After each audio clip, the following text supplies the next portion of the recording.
Oh, how you doing? I want to talk about the robbery, and I put that in quotes, at Lakewood Church. Now, I'm not picking on them.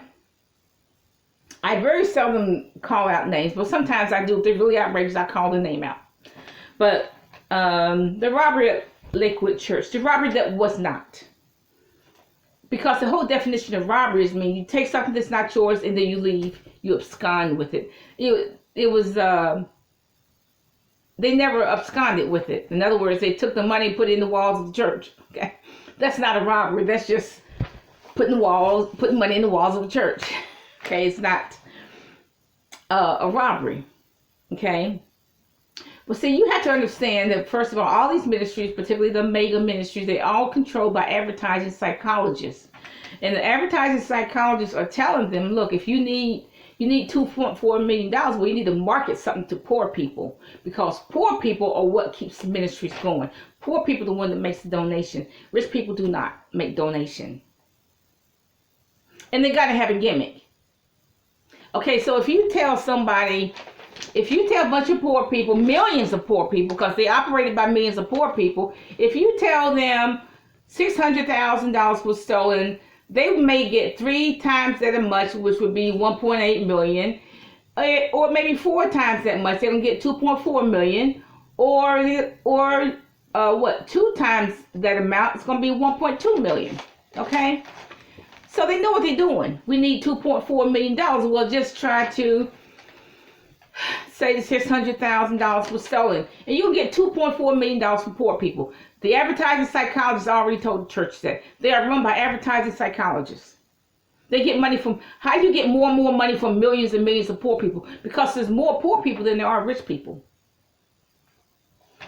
Okay, so this was a self-robbery, which makes no sense. It makes no sense. It's just like me filing a false police report. I take some money and I hide it somewhere, and I file a false police report that it was stolen. Now, I read something like that somewhere some years ago, where a person filed a police report saying that he was robbed of this and robbed of that, and he wasn't robbed. It was just hidden. He hid it somewhere. A false police report.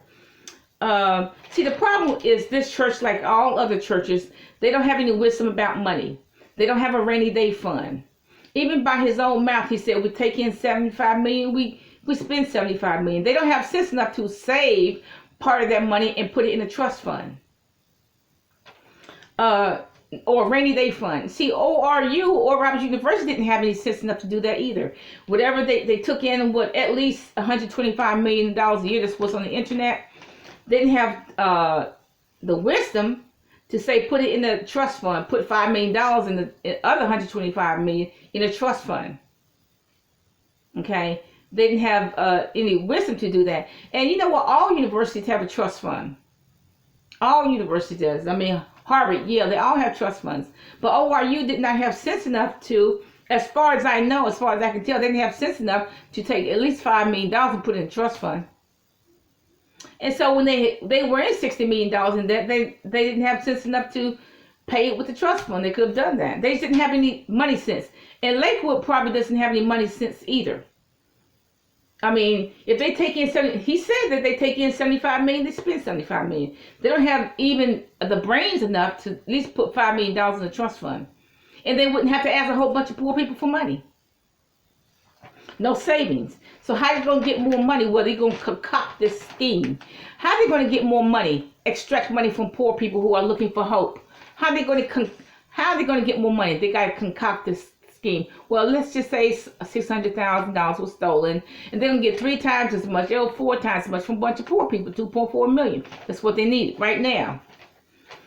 Now, see, right now they are holding several services per week. Now, that's alarming. I don't think they're interested in saving souls. They're just interested in raising more and more money.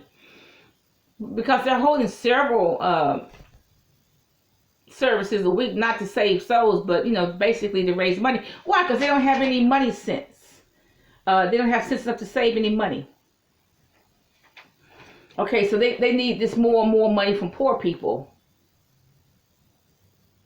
So I do not think there was a robbery. From what I know so far, there was not a robbery. But see, I don't think the head of the church is going to admit that there was no robbery, because then he would become the laughing stock. You mean tell me he stole from himself? He put the money in between the walls so he can get more money from poor people. I mean, that doesn't even sound right. He would become the laughing stock. He would probably lose his church. So I doubt that the head of the church will even admit to making a false police report. And it was just a plot to get more money extracted from poor people, no doubt. So not to mention he'll be a laughing stock. You know, if he admits that, well, he stole the money and he put it in between the walls. He hid it between the walls, so nobody would see it, and it was a false police report. He's not going to admit to that, and so I don't know what's going to become of the case. Have a nice day.